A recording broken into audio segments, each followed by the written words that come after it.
Assalamualaikum warahmatullahi wabarakatuh. Perkenalkan, saya Tari dari perwakilan kelompok 6 yang terdiri dari Witness dan Dia yang tidak bisa hadir di sesi wawancara ini.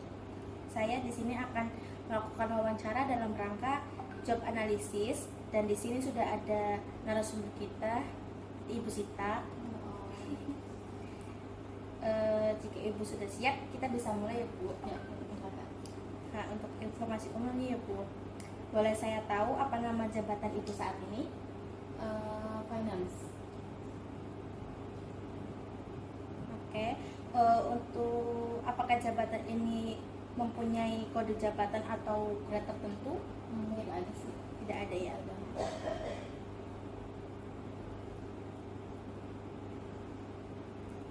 Siapa atasan langsung Anda dan apa jabatannya? Atas langsung saya Ibu Leni, jabatannya sebagai manajer finance. Baik. Apakah Ibu memiliki bawahan khusus? Kalau iya, berapa orang yang Ibu bawain? Tidak ada sih. Kebetulan finance-nya saya sendiri gitu. Lokasi kerja utama Ibu ada di mana? Di kantor kebun jeruk. Kantor Kebun Jeruk. Iya. Untuk status kepegawaian Anda Ibu saat ini, apakah permanen, kontrak atau outsourcing? Permanen. Permanen. Apakah Ibu mengikuti sistem shift? Tidak ada sih. Tidak ada Kita sistem shift. bekerja secara normal dari pagi sampai sore. Baik.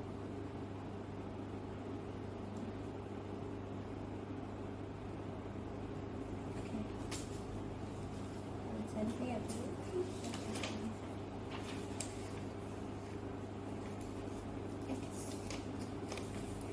Menurut Ibu, tujuan dan fungsi utama dari posisi ini dalam organisasi itu seperti apa?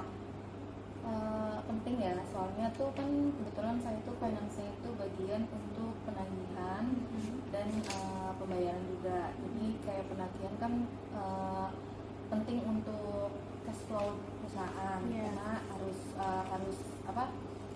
harus menagih klien kan untuk pembayaran Tepat waktu. tepat waktu gitu. Iya. Betul. Jadi fungsi dari saya itu penting Penting sekali. penting sekali. Untuk tugas utama atau aktivitas yang menjadi fokus pekerjaan Ibu itu apa ya Bu? Bisa dijelaskan rutinitas kesehariannya? Sebenarnya sih semuanya sih penting, tapi untuk yang lebih penting sih baik lagi yaitu penagihan. Dari kerja saya itu to-do list-nya ya pembuatan invoice, terus pengiriman invoice dalam bentuk file ataupun hard copy, kemudian pengupdatean piutang, omset, lalu penagihan ke klien dan vendor. Baik. Nah, untuk output ya Bu, untuk output utama yang harus Ibu hasilkan, kemudian apakah harus memiliki standar atau kualitas tertentu Bu? Kalau untuk output kayak apa ya? Mungkin sih standarnya tuh kalau pembayaran sih harus beneran harus ketarik gitu ya. Jadi semaksimal mungkin atau diusahakan sekali kalau setiap ada tagihan itu gimana caranya kita itu untuk menarik klien itu biar nagih ke kita, biar bayar ke kita gitu. Itu sih yang paling agak penting ya Bu ya. Nah, untuk tools atau sistem peralatan yang biasa digunakan untuk menyelesaikan pekerjaan Ibu sehari-hari itu menggunakan apa? Biasanya sih Microsoft Office, Excel, ada juga web jurnalnya itu pakai Journal Bakery. Jurnal Bakery ya Bu. Oke. Nah, untuk indikator kinerja utama untuk posisi Ibu itu seperti apa ya Bu?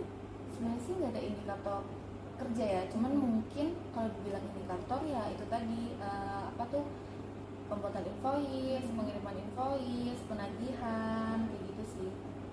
Baik. Nah, untuk setiap KPI tadi apa ada satuan ukurnya?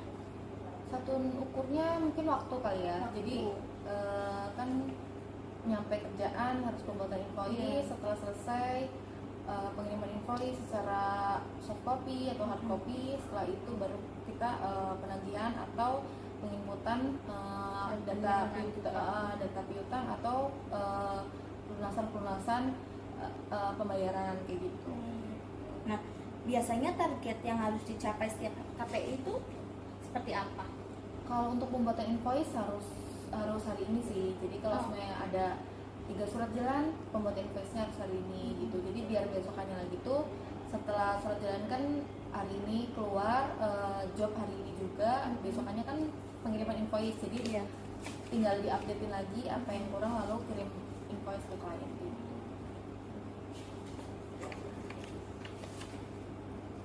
Untuk KPI seberapa sering diukur dan dilaporkan, apakah sumber data, terus dari mana data KPI diambil? Untuk paling yang selalu dilaporin itu peningkatan omset ya. Kayak setiap hari itu saya harus update omset ke atasan, apakah ada untuk tahu apakah ada peningkatan penjualan atau enggak.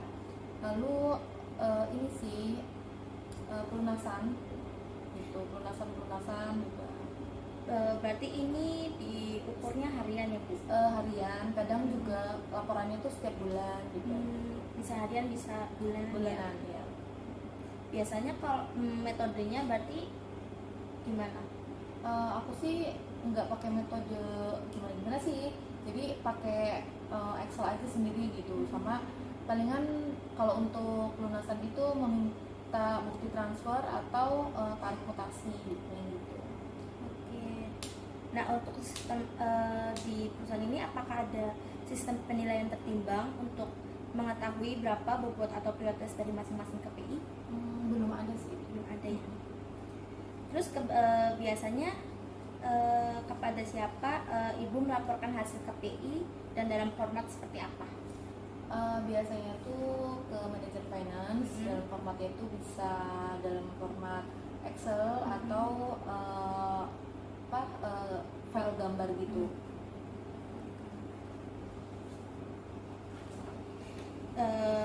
Keputusan apa saja yang dapat Ibu ambil secara mandiri tanpa perlu persetujuan dari atasan Bu? Biasanya sih penandatanganan hard copy, penandatanganan PO, dan dokumen-dokumen lain. Lalu kemudian ada memberikan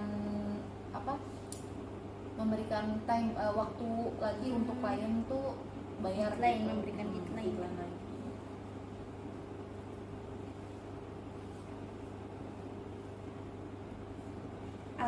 Apakah Ibu memiliki batas otorisasi terhadap anggaran atau sumber daya perusahaan? Tidak, aku tidak bisa otorisasi, tidak Tidak ada memiliki wewenang ya Bu ya? Tidak ada wewenang. Oke. Nah, untuk posisi ini apakah Ibu memiliki tanggung jawab terkait kepatuhan pada regulasi tertentu? Sebenarnya sih nggak ada, cuman kalau untuk tanggung jawab pastilah orang bekerja pasti harus bertanggung jawab sama Iya. pekerjaannya ya. Iya, jadi belum ada ya Bu. Iya. Nah, menurut Ibu risiko operasional apa aja yang paling signifikan di pekerjaan Ibu saat ini? Maaf, ulangi. Menurut Ibu risiko operasional apa, masalah yang sering terjadi yang sering terjadi sama kerjaan Ibu, dan bagaimana Ibu biasanya mengatasinya? Resiko dan masalah itu sebenarnya sih karena ini terkait piutang atau orang yang utang ke perusahaan kita, itu yang paling susah itu kalau deadline-nya udah mundur, jadi klien itu nggak jadi bayar atau pembayarannya itu batal gitu. Jadi kita harus tahu dulu kendalanya seperti apa untuk bisa sampai mengambil keputusan apakah bisa memberikan waktu atau enggak gitu sih. Tapi biasanya sih emang memberikan waktu sesuai dengan apa yang klien ajukan dulu, apakah itu bisa atau enggak, baru bisa diboleh. Untuk untuk pelaporannya itu gimana Bu? Kak, misalnya sementara contohnya ada masalah nih di bagian, mungkin ada kerusakan, mungkin ada teknisi gitu, teknis dari komputer, itu ibu gimana?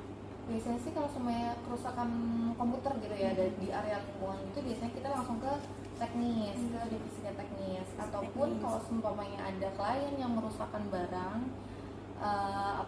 merusakkan barang, lampu atau segala macam, itu biasanya juga kita langsung ke teknis atau ke divisi operasional atau gudang untuk ngecek ataukah alat tersebut itu benar rusak oleh klien atau memang klien dari pihak kita gitu. Jadi emang harus dicek dulu, baru setelah itu ke divisi teknis untuk mengetahui apakah barang tersebut itu dicas atau enggak. Jadi apakah benar bisa diajukan untuk pembayaran betul. Pengembalian. Siapa saja pihak internal yang biasanya paling sering ibu hubungi nih di hari-hari biasa? Pihak internalnya tim atau departemen paling lain? Marketing sih yang paling sering dihubungin.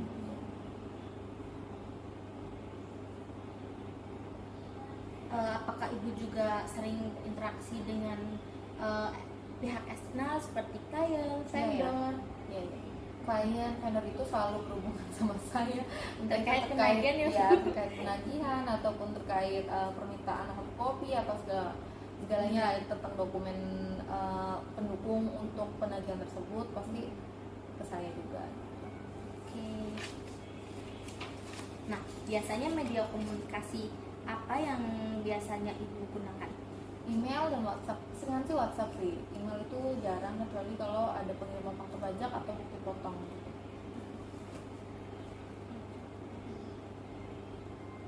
Apakah ada SLA atau Service Level Agreement atau ekspektasi putus dari pihak lain yang harus ibu penuhi?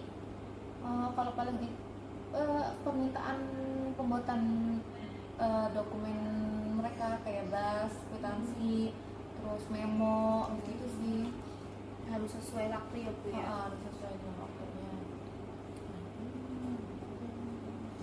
Menurut ibu kompetensi perilaku apa nih yang paling penting untuk posisi ini? Misalnya leadership, pemikiran analisis, dan sebutkan tingkat kemahirannya. Pemikiran analisis kayaknya ya, karena kalau leadership kan saya juga kan kerja sendiri, jadi pemikiran analisis sih lebih masuk sih. Untuk tingkat keahliannya saya kurang tahu ya. Belum ada untuk belum ada pengukurannya.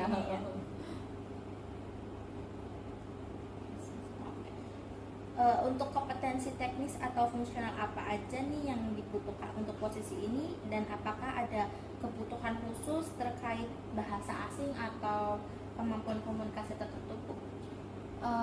Yang penting bisa berkomunikasi dengan baik sih. Saya berbicara profesional, walaupun kalau kita kesel atau sedang dalam emosi yang buruk, tapi tetap berbicara dengan sopan, terus profesional kayak gitu sih. Kalau untuk bahasa asing sih lebih bagus bisa bahasa Inggris, lebih bagus lagi gitu. Tapi kalau semuanya enggak pun nggak apa-apa, asalkan kita punya attitude lah ya, terus bertutur kata baik, itu baik lagi bahasa profesional juga karena kan di dalam dunia kerja. Nah, untuk aplikasi atau software spesifik apa yang harus dikuasai untuk posisi ibu saat ini beserta level kemahiran yang dibutuhkan? Nah, selain itu soft skill apa nih yang dibutuhkan di kerjaan ibu nih? Kalau software itu Microsoft Word ataupun Excel sih, itu harus bisa juga ya. Tapi kalau misalnya ya harus menguasai lah, nggak menguasai 100% pun seenggaknya dia tahu untuk menjalankan yang normal gitu, dasarnya udah tahu, itu yang penting sih mau belajar sih gitu. Betul, kalau nggak mau belajar nggak bakal bisa ya Bu ya. Kalau skill lainnya sih itu tadi karena namanya penagihan, kadang kita harus berkomunikasi dengan pihak eksternal maupun internalnya, entah itu eksternal dengan klien, vendor, untuk memastikan bahwa dalam penagihan kita atau pemberian apa atau pembuatan invoice kita itu dalam keadaan yang benar gitu, jadi biar tidak ada salah-salah gitu kan. Dan untuk pihak internal kitanya itu pelaporannya ke atasan juga sesuai, kinerja kita juga sesuai sesuai sama jodes gitu-gitu, sama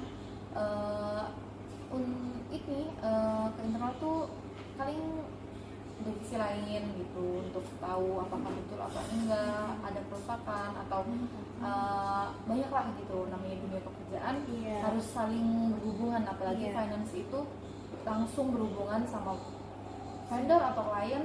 Dari internalnya itu dari marketing, divisi operasional, mencakup semuanya karena gitu. kayak finance itu kan keuangan tuh hasil akhir ya Bu ya. Betul.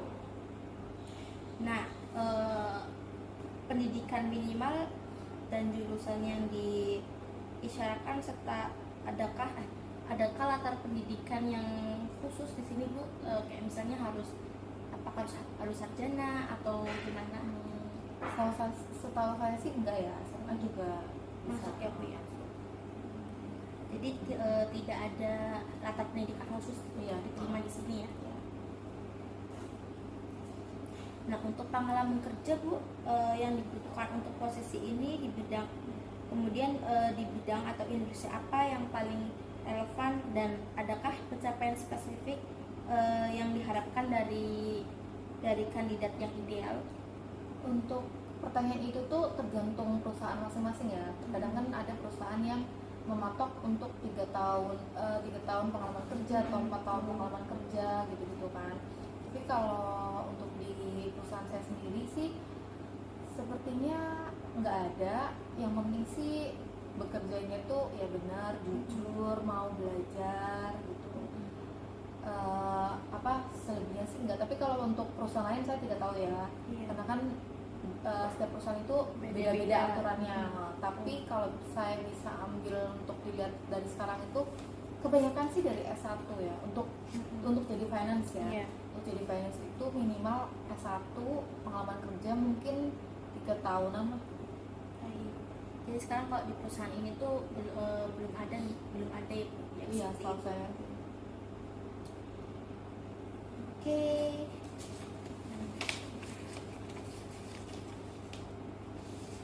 Nah, untuk perusahaan ini sendiri Bu, apakah ada pelatihan khusus atau spesifikasi profesional yang diwajibkan untuk posisi ini? Nggak ada sih.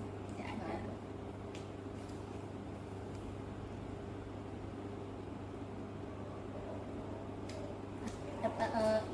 Apakah Ibu bisa menggambarkan posisi atau jabatan Ibu sekarang dalam struktur organisasi, dan berapa jumlah rekan kerja dengan jabatan di level yang sama dengan Ibu?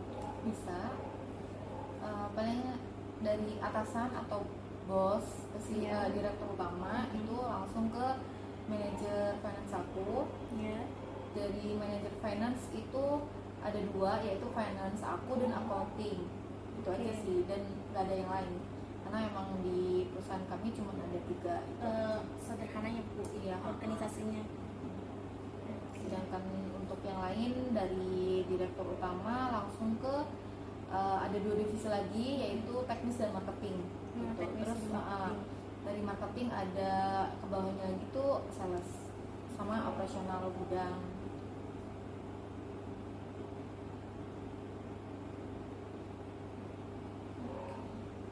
Apakah di sini ada sistem grade Bu, atau golongan jabatan dalam sistem remunerasi perusahaan?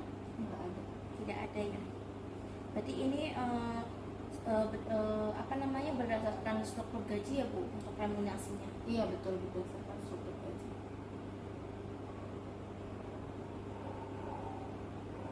Nah, seperti apa lingkungan kerja Ibu sekarang?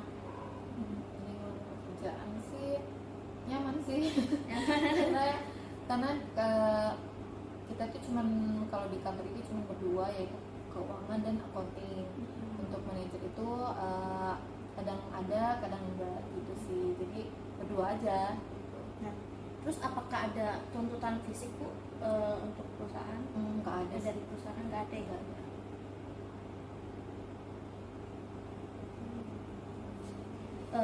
biasanya Ibu seberapa sering Ibu melakukan perjalanan dinas? Apakah ada perjalanan dinas?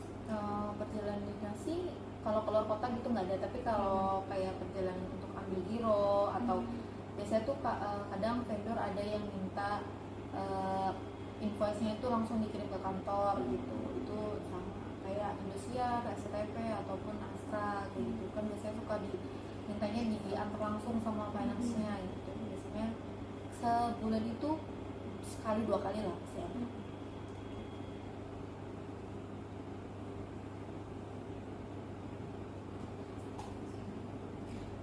Untuk di sini apakah ada perlengkapan keselamatan yang harus yang diwajibkan? Keselamatan nggak ada sih. Nggak ada.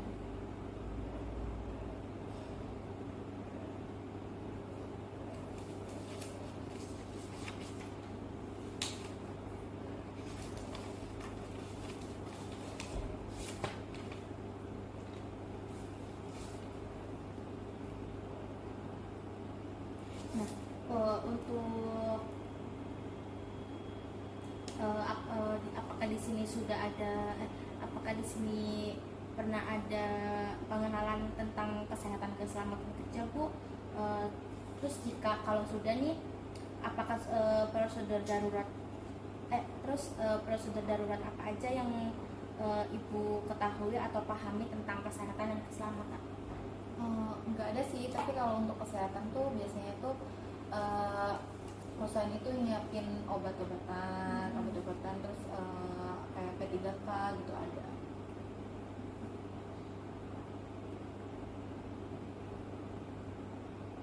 Nah, untuk proses pelaporan jika ada insiden kayak kecelakaan, kebakaran itu Ibu langsung lapor atau bagaimana? Kebetulan sih setiap pelaporan yang seperti itu tuh bisa langsung dilaporkan ke direktur utama, ke atasan langsung ke atasan langsung, ataupun bisa melalui manajer, nanti manajer yang melaporkan hal tersebut.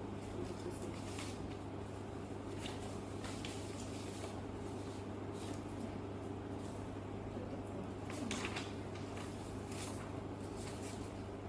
Oke, semuanya udah diisi ya, Bu.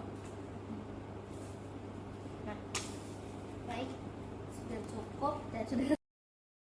Terima kasih banyak Ibu Sita atas waktu dan kesediaannya untuk berbagi informasi dengan saya yang sangat-sangat bermanfaat. Semua penjelasan yang Ibu sampaikan sangat membantu dalam proses analisis kami. Jika di kemudian ada hari ada informasi yang harus mungkin butuh konfirmasi ulang dari Ibu, gak apa-apa ya Bu, kami hubungi Ibu lagi. Nggak apa-apa. Ya, sekali lagi terima kasih ya Bu.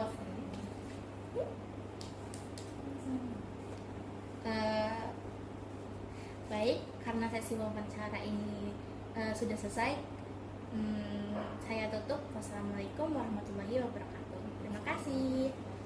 Selamat siang Ibu Heli. Perkenalkan, saya Tari yang sebelumnya sudah melakukan wawancara dengan Ibu Sita selaku finance Ibu. Perihal pekerjaan atau jabatan Ibu Sita yang sedang dianalisis oleh kelompok kami. Dan di sini saya ingin memastikan kembali Bu, apakah informasi yang kami rangkum sudah akurat atau ada hal-hal penting yang ingin Ibu sampaikan kembali. Nah, ini untuk rangkumannya Bu, bisa dicek lagi.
udah cukup sih.